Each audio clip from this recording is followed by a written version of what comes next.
When you think of the Mongol Empire, what do you see?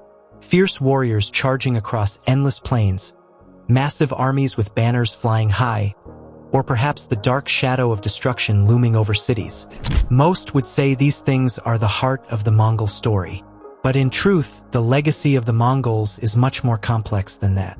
What began as a nomadic, scattered tribe in the heart of Asia would eventually grow into the largest contiguous empire in world history. Its founder, Genghis Khan, didn't just conquer nations. He redefined the course of history, shaping the modern world in ways that are still felt today. Let's take a journey through time to explore the entire history of the Mongol Empire, from its rise in the steppes to its profound impact on the globe. Strap in. This is a tale of ambition, unity, war, culture, and legacy. The story of the Mongol Empire starts not in the grand palaces of kings or the hustle of bustling cities, but in the vast, unforgiving steppes of Central Asia. In a region where survival was an art and the horizons stretched endlessly, the Mongol people lived as nomads, constantly moving with the seasons, herding cattle, and living off the land. This environment bred a tough, resilient people. Survival meant everything.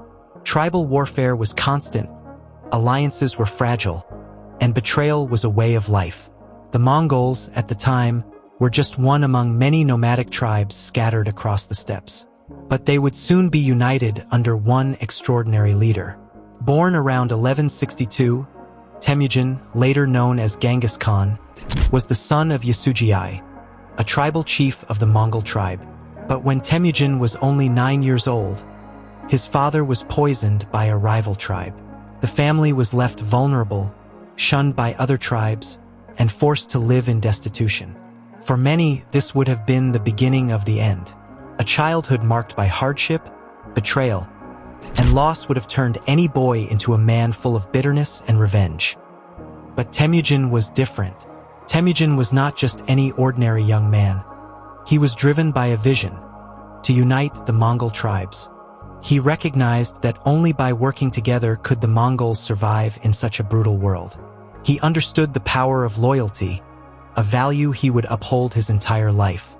Through skillful alliances, military brilliance, and an unyielding will, Temujin began to attract followers. He wasn't just a warrior. He was a master of diplomacy, understanding that sometimes an alliance could be more powerful than a blade. In 1206, after years of conflict, Temujin succeeded in uniting the Mongol tribes. It was a monumental achievement, and with that, he was given the title Genghis Khan, meaning universal ruler. The coronation of Genghis Khan marked the birth of the Mongol Empire, but it wasn't just the beginning of a warlord's rule. It was the birth of an empire that would shake the foundations of the world. Genghis Khan wasn't just a leader in name, he was a visionary. And to realize his dream of a unified empire, he needed one thing: a military that could conquer the world. The Mongol army became one of the most feared and effective forces in history. What made the Mongol army so terrifying wasn't just its size. It was the strategy, discipline, and speed that set it apart. The Mongols mastered the art of mounted warfare. Their horses were not just transportation, they were weapons of war in their own right. Mongol warriors could cover incredible distances in record time, making them lightning fast and highly unpredictable. Mongol archers, famous for their accuracy and speed, were perhaps the deadliest force on the battlefield. They could shoot arrows while galloping at full speed, making them virtually untouchable. And when it came to tactics, the Mongols were genius-level strategists. One of their most famous tactics was the feigned retreat. They would pretend to flee, luring their enemies into a vulnerable position, only to turn around and annihilate them. It's no wonder the Mongols left terror in their wake. With his army in place, Genghis Khan set his sights on the first major conquest: China. At the time, the Jin dynasty ruled northern China. In 1211, Genghis Khan launched a devastating campaign against them. Using his lightning-fast cavalry, he struck with such intensity that the Jin dynasty was caught off guard. The Mongols laid siege to Chinese cities, employing psychological warfare to break their enemies' will. By 1215, the Mongols captured the capital of the Jin dynasty, Yanjing, modern-day Beijing. But China was only the beginning. Genghis Khan's ambition reached far beyond the Middle Kingdom. Next, Genghis Khan turned west, setting his sights on the Khwarezmian Empire, a prosperous kingdom spanning parts of present-day Iran, Turkmenistan, Uzbekistan, and Kazakhstan. The Khwarezmian Shah, Ala ad-Din Muhammad, made the grave mistake of insulting Genghis Khan's emissaries. The Mongols, known for their brutality when wronged, retaliated in full force.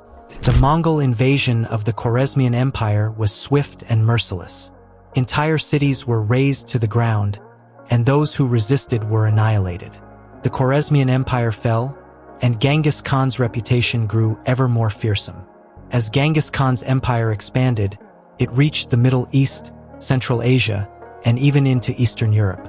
Cities such as Samarkand, Bokhara, and Merv fell, as the Mongol juggernaut seemed unstoppable. The fear they spread wasn't just from their military prowess, it was from their reputation. Tales of Mongol cruelty were whispered across the lands. It wasn't unusual for the Mongols to wipe out entire populations of cities, leaving no trace of life. They burned villages, executed civilians, and left destruction in their wake. And yet, in many ways, the Mongols were not just conquerors, they were unifiers. Under their rule, the Silk Road flourished, opening up new trade routes between East and West. But like all empires, the Mongol Empire's founder could not live forever.